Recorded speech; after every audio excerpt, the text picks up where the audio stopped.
What's Frederick? Hope you can hear me okay. I didn't announce anything today because I haven't really had time to prepare anything. So I just thought I'd come online anyway and um, see if there's any questions and answers about anything, particularly anyone who didn't get into the Budo Blueprint app.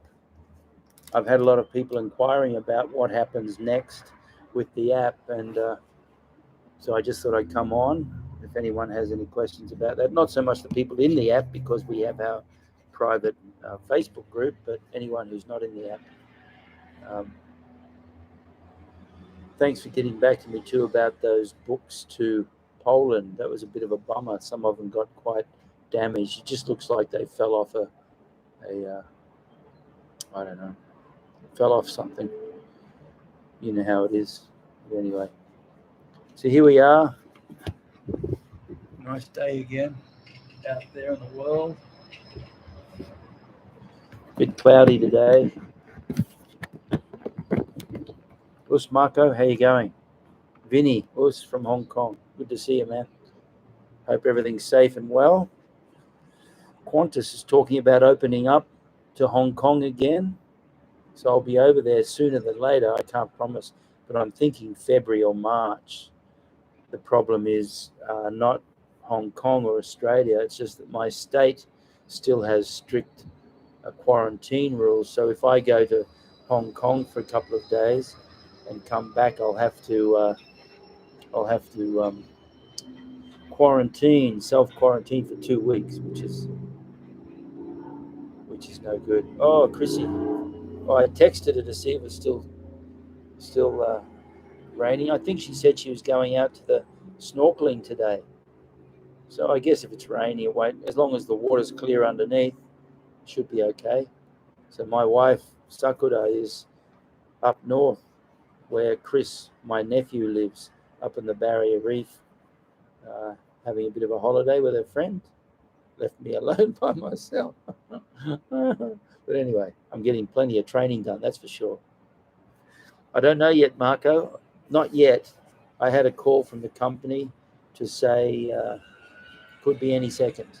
And I've had to go through all my retraining and preparation. So hard to say. Paul, good to see you from Germany. Thanks for coming on board. Yeah, I'm looking forward to getting over. I want to go over and speak to the printer too, because I've got a couple of big new book projects coming up over the next 12 months. And one other really exciting project as well, which I hope should go very well. So how is everybody? Thanks for coming along. I just thought I'd tune in today. I'm not going to do any training today, but I've had a few people who aren't part of the app ask me about the app and what's happening. So I just thought I'd go through that a little bit. If you've got any questions about anything, please put them in and I'll answer them as I go. But the app right now, the initial foundation group, is halfway through their 9-week program. I know that Frederick is a member of that group and Paul is a member of the group. And I hope you guys are enjoying the content a lot, because I've been enjoying doing it. This week's got delayed. Like I said, I had 3 days off with my birthday. And I'm actually just finalizing the uploads today. So they should be, touch wood, they should be loaded on the app by tonight. If not tonight, well, within the next 24 hours. Us, Mike, good to see you. Sunny Western Australia. But Chris, my nephew, is just saying up at Airlie Beach at the Barrier Reef. My wife's gone up there for a holiday and they've timed it really well. It's pouring down like crazy. So I don't know. They're good mates. They'll have fun. They'll find every ice cream bar and pancake shop in town. Us, Al, good to see you, Alan. And Rochelle and Alan are also part of the app group. I'm just going to go in. I've got to turn off I'm just going to Put that there so you can enjoy the view whilst I'm in. I'm just going to...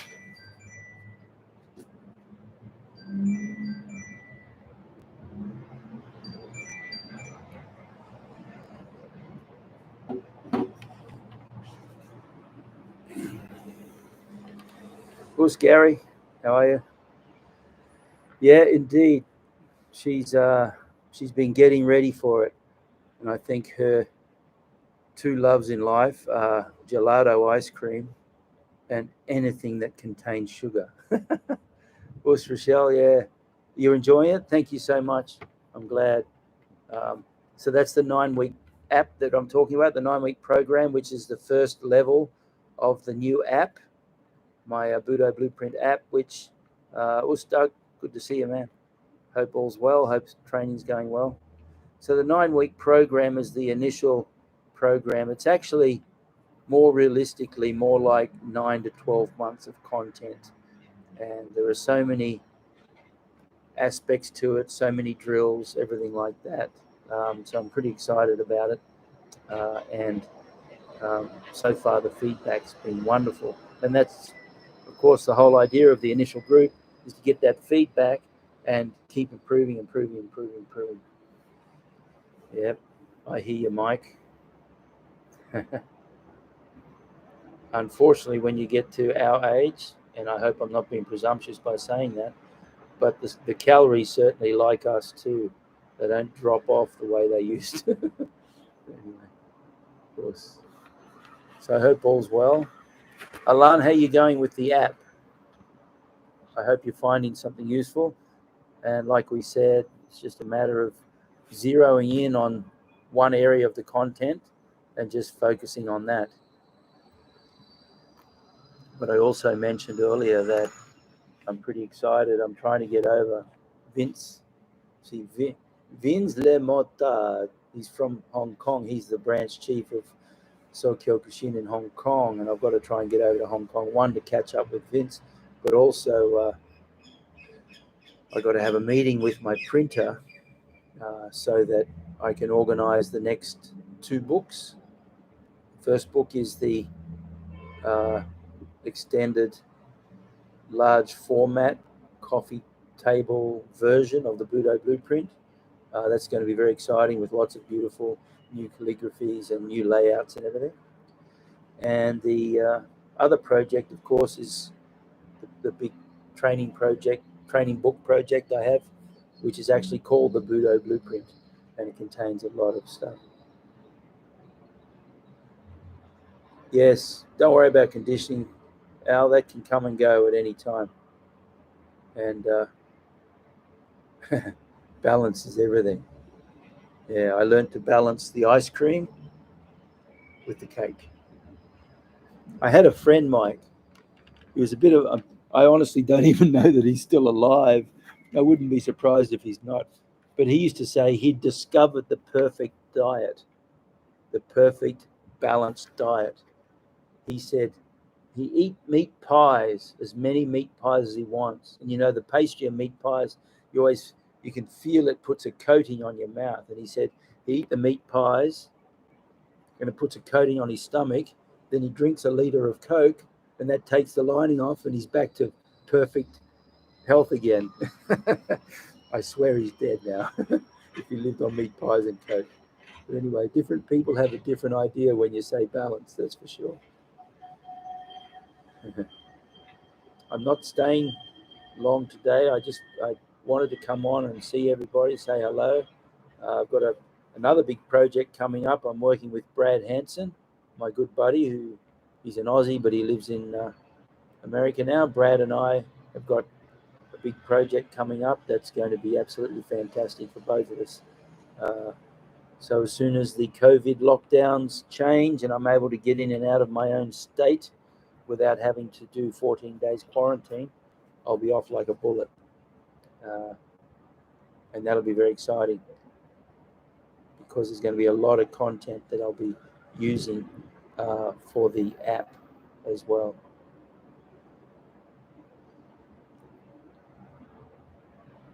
How's your training going, Doug? Are you still training regularly down at the dojo there at Palm Beach?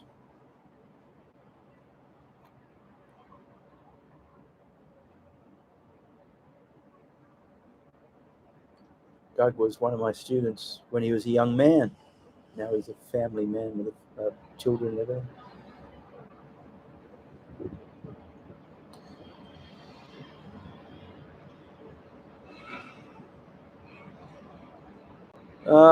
Someone else asked me that, Marco.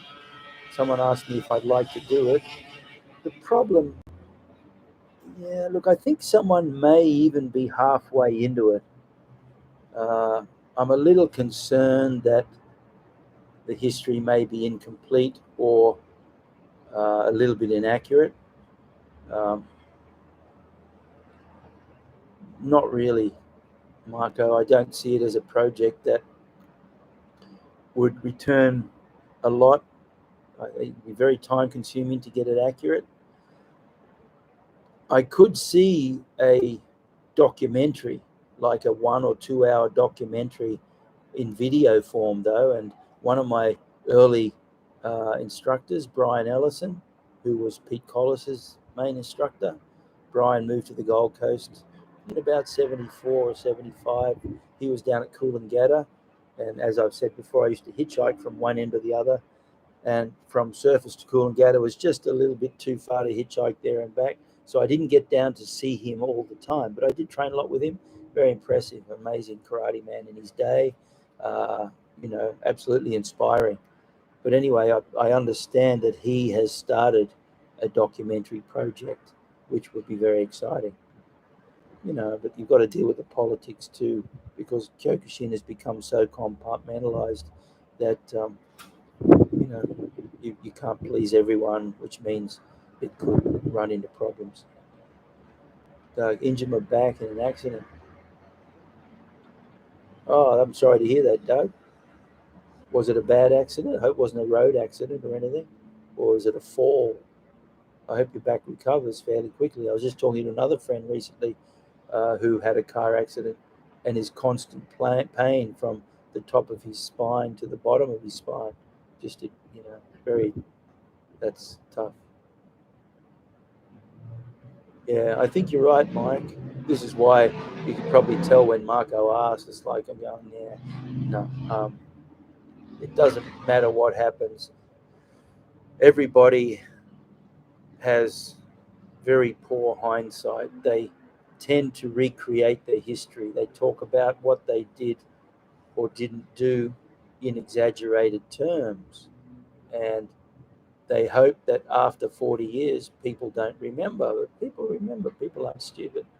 And I've had people who have said they've been involved in this event and that event, and they have a high grade in Kyokushin. They've never walked into a Kyokushin dojo in their life.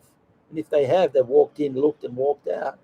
They know the people, they know the names, they're friends with people, but it doesn't mean anything. And the unfortunate thing about history is, particularly pre-Kyokushin full contact tournament history, is sometimes people feel as though they need to recreate a tournament history which doesn't exist. It's unfortunate, but quite often people just need, the only thing missing is self confidence. People would love them and respect them anyway. I'm sure, Mike, and Goju in Australia, of course, well, Goju anywhere has a lot of compartmentalization too. That's tough, Doug. That's a long fall. I've, oh man, I'm sorry to hear that. I went when I was younger and more agile. It was like a challenge. Get up there, throw my weight around.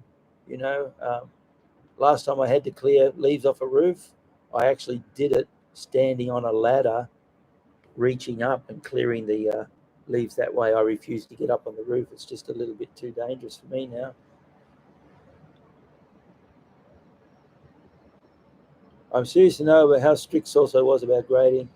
What was he looking for in passing students? Did he even care more about Dan grades versus Q? Well, it's a good question, Alan. I think Q grades were often left in the hands of other people, but Salsai, as far as I remember, um, he supervised every black belt grading in Japan until he passed away. And he was very strict.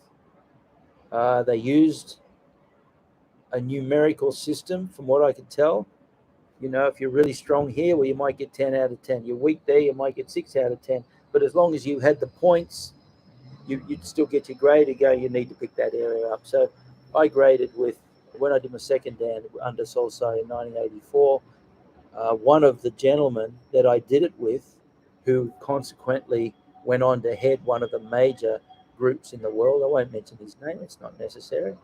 But he was grading for his second Dan for the third time.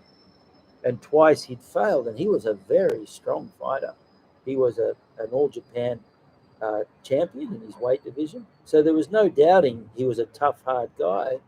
But Solside felt his technical criteria weren't up to scratch, so he failed twice.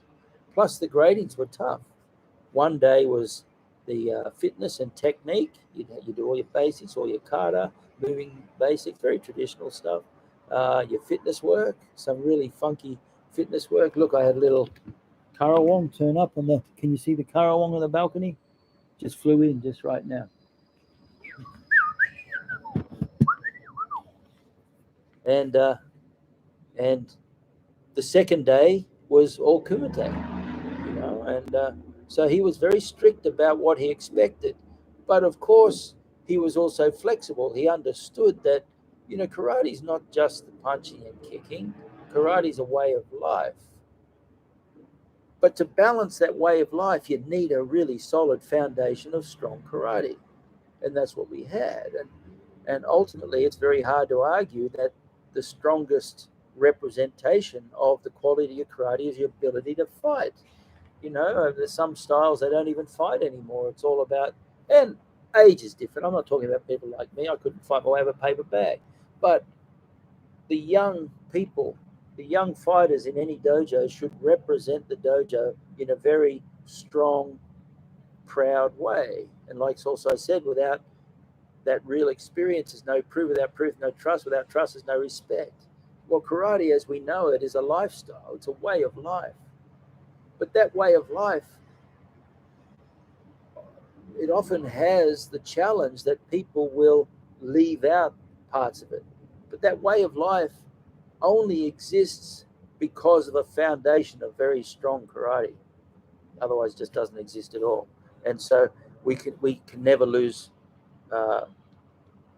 touch with that. And Solso was very clear. He understood there were some people who maybe they weren't technically as good, or maybe their contribution to the organization was outstanding. So he understood all that. So I you know, when Solso was alive, Alan, all I can say is he was very adamant about being present, and he would get you to do some pretty funky things just to test the broadness of your thinking. It wasn't just a syllabus. He'd throw little things in all the time, get you to do other funky things. I remember when I did my Nidan, just for fun, he gave us his hat, and we had to put his hat on and knock his hat off with our own Mai Kiage. So you had to kick your leg up. I can't even do it with my arm now, let alone my leg. You had to kick your leg up with Mai Kiage and hook it behind the hat and knock the hat off with your leg. You know, little things like that just to test things, you know. You hear that Japan doesn't seem to put too much importance on grades compared to Westerners. Well, I think it's a different focus. Um, I, I think, and Alan, it's a very difficult question now because of the compartmentalization. So you don't have the same level of standard across the board. I look at some organizations, some Kyokushin organizations, and it's just a travesty. That's all I can say. It's horrible. They should not even exist. They have no right to exist, and their existence is nothing but a shame. On the other hand, you have some organizations that are very, very high quality and still stick to very good standards. You know, I know in Seoul Kyokushin, if you want to do a fourth Dan, Pete Collis and Peter Brennan, Pete Brennan runs the Adelaide dojo. Pete Collis trains with me here at the Gold Coast. Both of them, Pete Brennan was 60, Pete Collis was about 56, and they did their fourth Dan grading in Japan. And besides all the kata, They did fitness, and their fitness was serious. Oishi Shihan has them do 50 push-ups, 50 sit-ups, 50 squats 5 times. So you do 250 push-ups, sit-ups, squats at 60 years old. Then you do all the kata, and then you do 40 rounds. And one guy there was about probably 48, 40. He did 50 rounds for his fifth dan. So they still have these strict criteria, and different organizations are still very adamant about quality. The problem is when you scale an organization, it's very hard. You give people in different countries responsibility for quality of grading, but it doesn't happen because in that country it's a different approach. For example, I know there are some countries where if you want to be recognized as a legitimate Kyokushin branch chief organization, it's regarded by the number of black belts you have and your rank. So you have guys there, 6th, 7th, 8th dans have been training less time than I had been training up to my Shodan. You can't really, it's like you look at it, it's just, it's horrible. But that's their country's problem, not Kyokushin's problem. There's nothing they can do. If Kyokushin didn't allow them to do that, they'd all leave Kyokushin and join another organization. So my sense of responsibility is, all right, well, I understand that they need to do this in their country to get government recognition. So let's work with them and keep improving that quality and standard, alongside of what they need to fulfill their government's requirements, So look, it just depends which organization you're in. Japan, they're a two-sided coin. I think sometimes they are very strict about the quality of their own gradings, but they tend to sometimes go easy on foreigners because of it's like an imperative. It's like an organizational imperative to get more and more members. And if someone says, if I tune, what dan will you give me? Well, I'm a 3rd dan. Okay, we'll give you a 4th dan.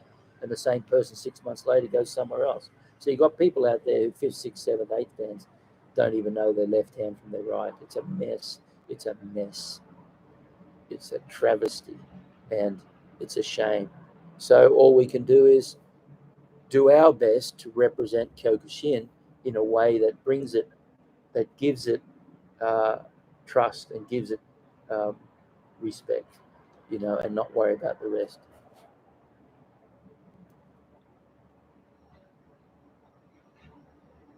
Marco, you would have had a lot of experience. Yes, indeed. Well, Xian, good to see you, Clarence. Hope everything's good in Cape Town.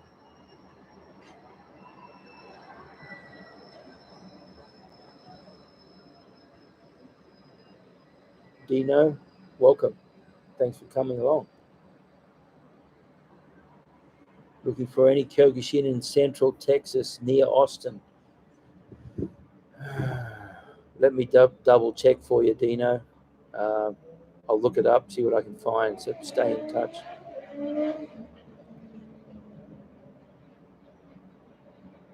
If that's the case, how can you know if you deserve the grade? Well, the first thing I think is you have to have a realistic approach to your abilities. If you're a black belt and you can't fight, well, then what have you got a black belt for? And I'm not saying you. This is what I'm thinking with these people. The next thing is, all right, well, what are the criteria for each grade? So, Shodan, you got your black belt, you know all the techniques. Nidan, you got a bit of a fighter. That's where you're peaking with your fighting. You look at tournament fighters. So many of them are 1st, 2nd, 3rd dan. 3rd dan's the first level of teaching. So you develop your teaching skills. 4th dan, I consider 4th dan should be at a level of master teacher. So they're really, really good at teaching. I'm just looking up my book here because if I recall, I did actually go through a lot of this personal training before Yudansha levels. So let's go and have a look. And then 5th dan, well, you're a Shihan, I think that's overused these days. But if you're a 5th dan and you don't have solid answers for techniques, if junior grades ask you to explain something, you don't have clarity with the explanation, at least most of the time. Obviously, there's always curly ones thrown in there. But if you feel that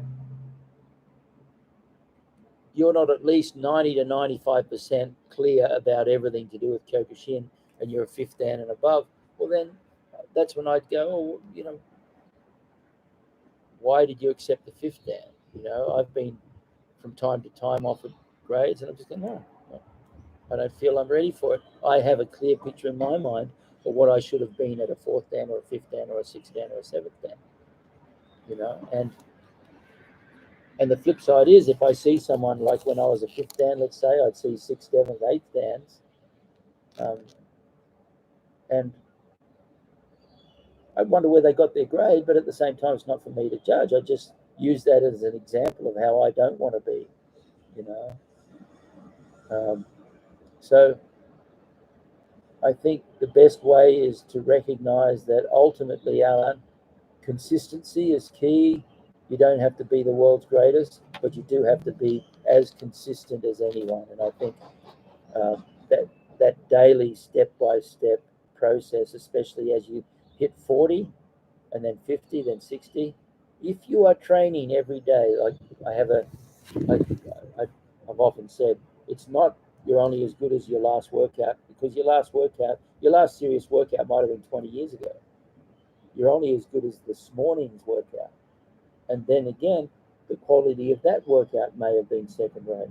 So now I don't even say that. Now I say is you're only as good as the quality of the first hour of your day. So if you got up and you made that day absolutely perfectly balanced, you did everything you needed to do, and that includes some physical training, that includes everything you needed to do so that you can stand up and represent yourself, well, then I think that's a step ahead. And it should be the same. It should be the same with karate. Mike, I believe it's entirely possible in authentic karate can have no rank. Rank is, after all, an add-on. Yeah, I agree. Um, yeah, I agree. I think the only thing that matters, and I've walked into many dojos around the world, I've trained pretty well everywhere, and I've never hidden the fact that I trained, but I would always ask them, what belt do you want me to wear? And if they said, put your black belt on, I would. And I never felt ashamed, and never once was I in a school where I thought, I'm in deep water here. I'm not sure my karate isn't up to scratch. 100% of the time, I've been able to go and represent myself and represent my karate in a way that wasn't shameful. If they asked me to wear a white belt, I've done that more than once. And the proof's in the pudding. If they want me to wear a white belt, I'm happy to wear a white belt. And I will even defer to them in many ways. But if they want to put pressure on you, you need to be able to stand up as well. There's that as well, you know. And then you walk into different martial arts schools. So I've walked into, my friend Eric Paulson has the combat submission wrestling. I've gone to Gene LaBelle's judo school, and I've gone to Rico's wrestling, all these different martial arts.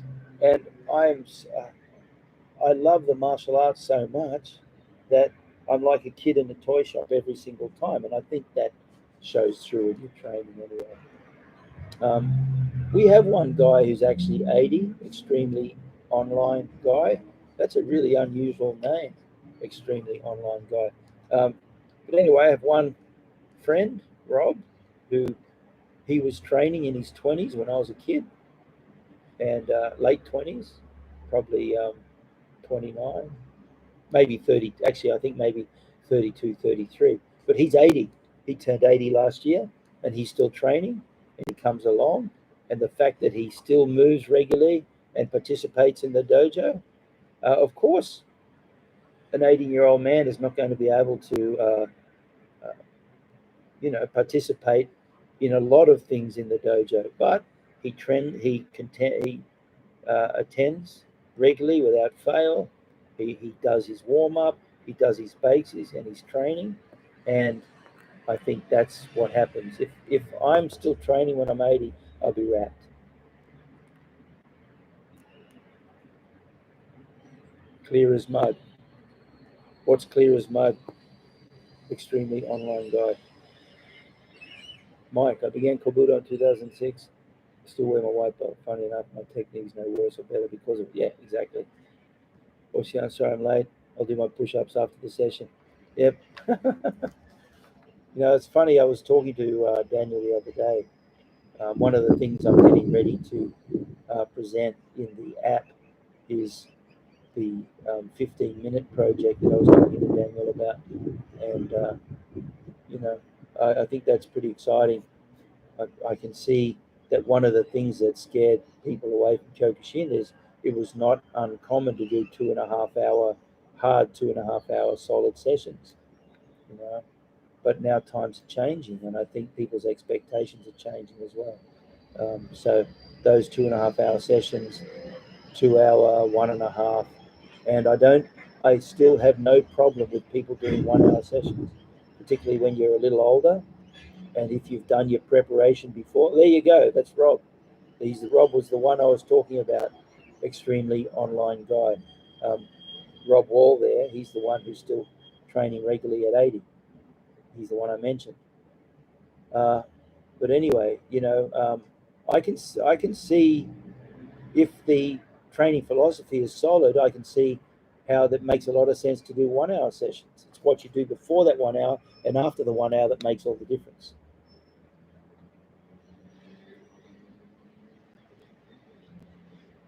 You could be right, Al, but see that depends, Alan, on what you're doing with that hour. So when I say a 1 hour session, you don't try and squeeze a 2 hour session in a 1 hour session. You actually chop the beginning off a bit and chop the end off a bit. So what I have in mind, and we're not doing 1 hour sessions yet at the dojo, but I like the idea. So what happens is if you're training, say, let's just say a school trains from 5 to 6, 6 to 7, 7 to 8. If you're coming into the 6 to 7 class, you still turn up at 5:30, and you do your warm up, your stretching, your conditioning, and so on for that half an hour. And then by the time the class starts, the warm up is 5 or 10 minutes maximum, and then the 1 hour class focuses 100% on skill development. And then if you learn a new skill that needs to be drilled, needs to be repeated, then after the class is finished, you go off to another part of the dojo. And whilst the next class is doing their 1 hour, you're there for another half an hour focused on drilling or focused on any area that um, you need to focus on, Al.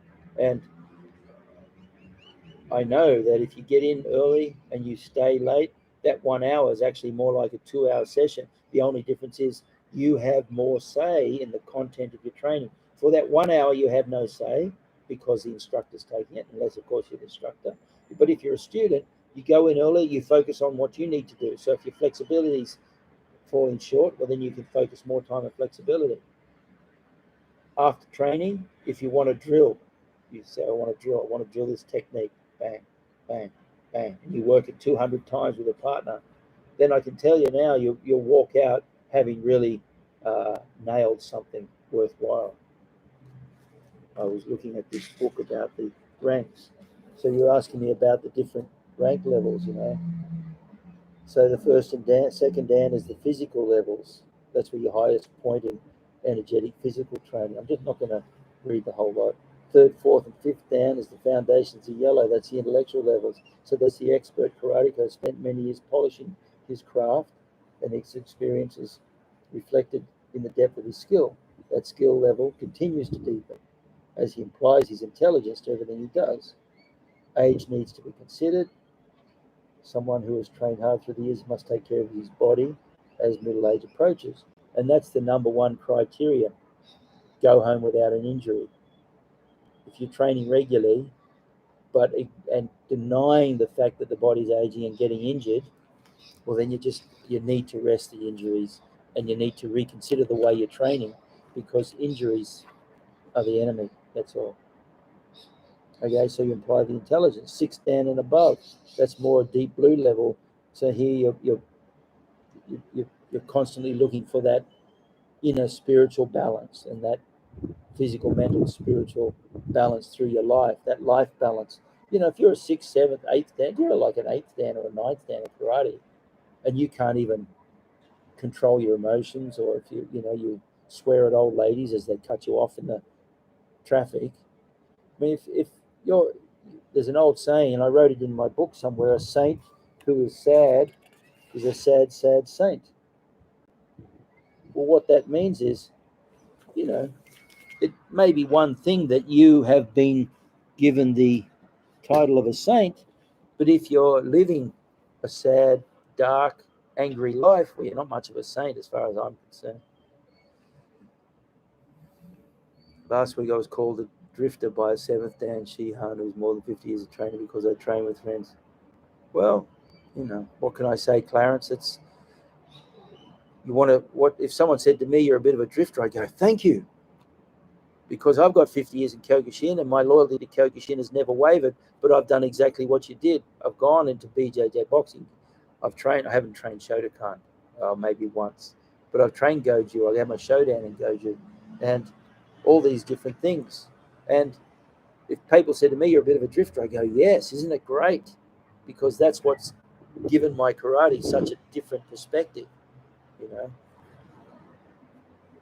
So this is Rob here. Rob's the 80-year-old you spoke about, extreme online guy.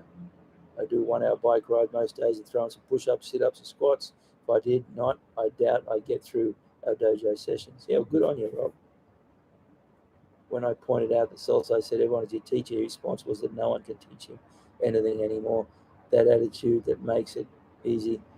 All right, well, let me just say one thing there, Clarence. If a seventh Dan says no one can teach him anything anymore, it could mean two things.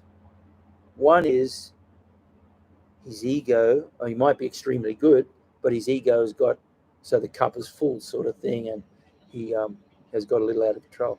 The other thing too is he just might be really cynical and look around the karate world and actually really believe that there's no one really of quality in the world anymore. So he could, in some respects, it could be right, but karate has a lot of areas.